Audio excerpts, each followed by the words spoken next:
melanjutkan materi yang tadi, saya akan mempresentasikan materi tentang daya tahan kardiorespiratori. Pertama, pengertian daya tahan adalah keadaan kondisi tubuh yang mampu untuk bekerja dalam waktu yang lama tanpa mengalami kelelahan yang berlebihan setelah menyelesaikan pekerjaan tersebut dan masih memiliki cadangan tenaga untuk kegiatan rutin sehari-hari. Para ahli memberikan definisi atau pengertian tentang daya tahan seperti contoh Harsono menyatakan bahwa daya tahan adalah suatu keadaan atau kondisi tubuh yang mampu untuk bekerja untuk waktu yang lama tanpa mengalami kelelahan yang berlebihan setelah menyelesaikan pekerjaan tersebut. Nah, yang kedua, kardiorespiratori sendiri adalah gabungan dari kardiovaskular dan respirasi. Nah, kardiovaskular itu adalah yang berhubungan denyut jantung dan denyut nadi. Denyut jantung adalah jumlah denyutan jantung per satuan waktu, biasanya per menit. Denyut jantung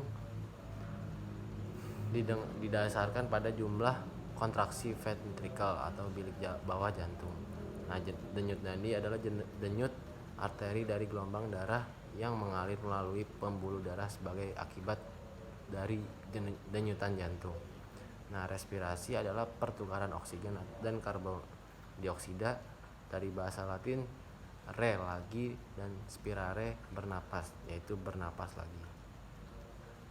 Kebugaran kardiorespirasi atau cardiorespiratory fitness adalah ukuran seberapa baik tubuh Anda mampu mengangkut oksigen ke otot-otot Anda selama latihan berkepanjangan, dan seberapa baik otot Anda mampu menyerap dan menggunakan oksigen setelah disampaikan untuk menghasilkan energi adenos trifosfat atau ATP melalui respirasi seluler yang dimaksud dengan cardiorespiratory endurance.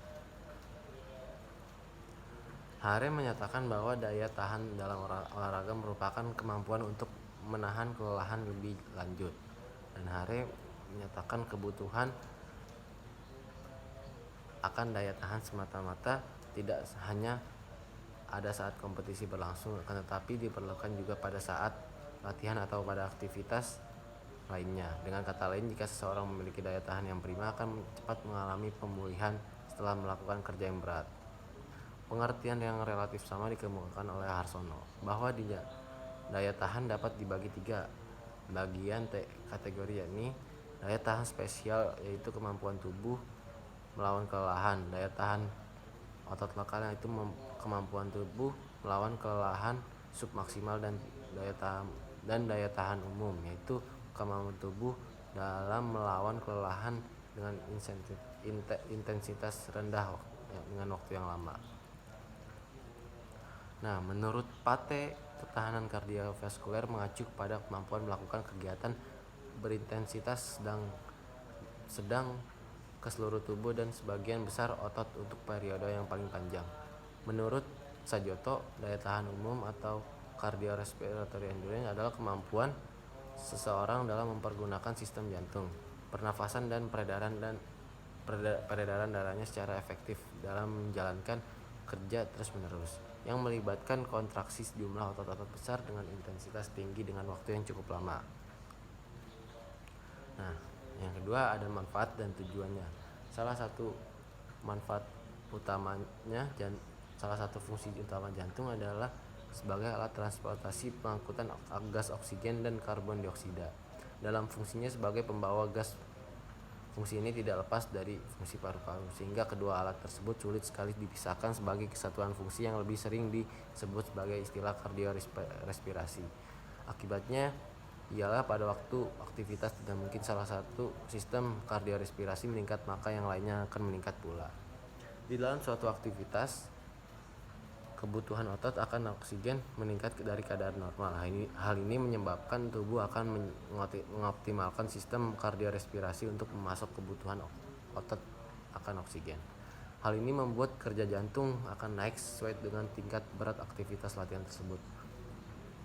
Parameter untuk mengetahui berat atau tidaknya suatu latihan seseorang adalah bisa dengan sistem kardiorespirasi. Nah, sejumlah keuntungan penting bagi organ tubuh vital akibat dari latihan yang teratur. Nah, pengaruh latihan terhadap kesehatan umum otot jantung. Bukti yang ada menunjukkan bahwa otot jantung ukurannya meningkat karena digunakan dengan tuntutan yang lebih besar diletakkan pada jantung sebagai akibat dari aktivitas jasmani terjadi pembesaran jantung. Pengaruh lainnya terhadap latihan terhadap isi denyut. Hasil penelitian pada atlet pada umumnya disepakati bahwa jumlah isi darah denyut jantung lebih besar dipompakan ke seluruh tubuh daripada orang yang tidak terlatih.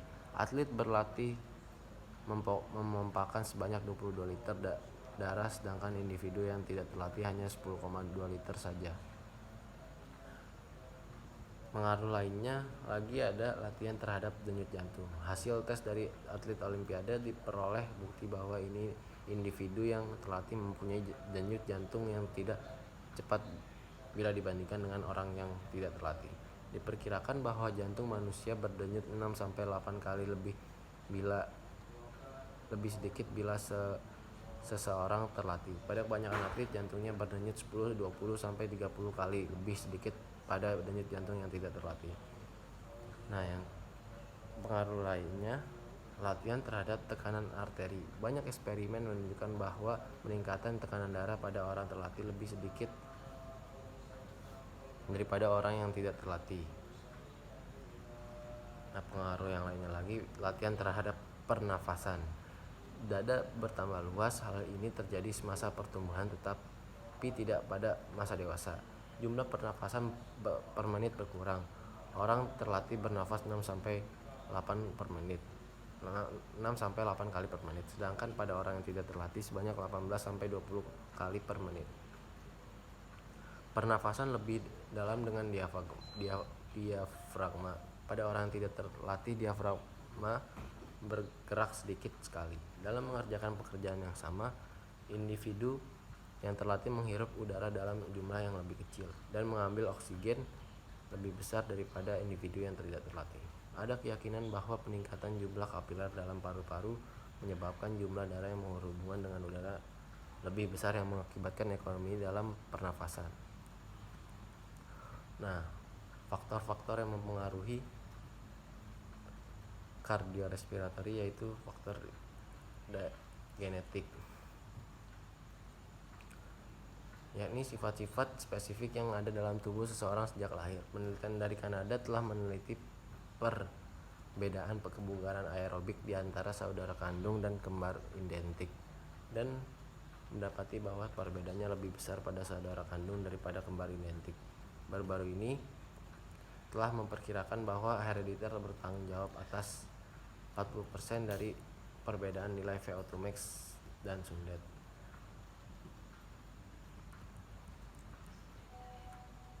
Ini mendukung pendapat bahwa cara untuk menjadi atlet berdaya tahan tinggi adalah dengan memilih orang tua dengan teliti.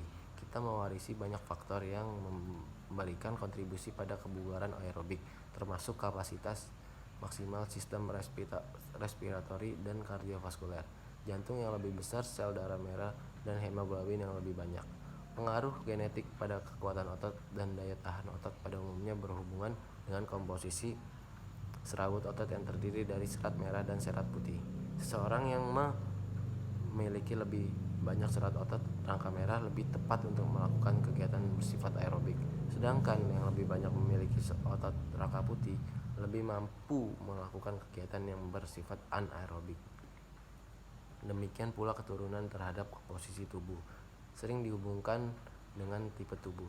Seseorang yang mempunyai tipe endomorf cenderung memiliki jaringan lemak yang lebih banyak bila dibandingkan dengan otot ektomorf. Nah, yang kedua faktornya faktor umur. Umur mempengaruhi hampir semua komponen kesegaran jasmani. Daya tahan kardiovaskuler menurun suatu tendensi meningkatkan pada masa anak-anak sampai sekitar 20 tahun dan mencapai maksimal di usia 20-30 tahun.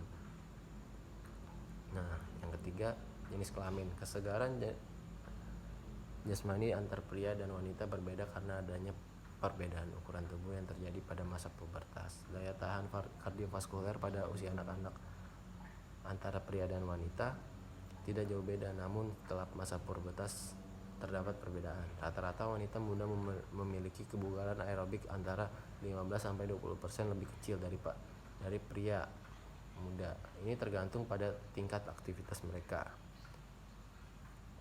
Tapi pada atlet remaja dan putri yang sering berlatih hanya berbeda 10% di bawah atlet putra dalam usia yang sama dalam hal VO2 max. Wanita memiliki jaringan lemak 27% dari komposisi tubuhnya, lebih banyak dibanding pria 5% dari komposisi tubuhnya. Nah, yang keempat ada kegiatan fisik. Kegiatan fisik sangat mempengaruhi semua komponen kesegaran jasmani. Latihan yang bersifat aerobik dilakukan akan meningkatkan daya tahan kardiorespirasi, dapat mengurangi lemak tubuh. Nah, yang keempat ada metode latihannya. Yang pertama ada fartlek. Fartlek adalah bentuk latihan yang dilakukan dengan lari jarak jauh seperti halnya pada cross country. Yang kedua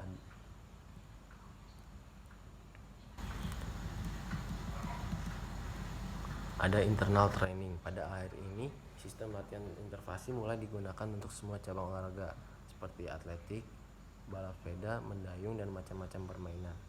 Bentuk latihan ini pada mulanya ditemukan oleh seorang dokter yang juga coach atlet dari Jerman. Ya, mungkin itu saja yang bisa saya sampaikan dalam presentasi ini. Wassalamualaikum warahmatullahi wabarakatuh.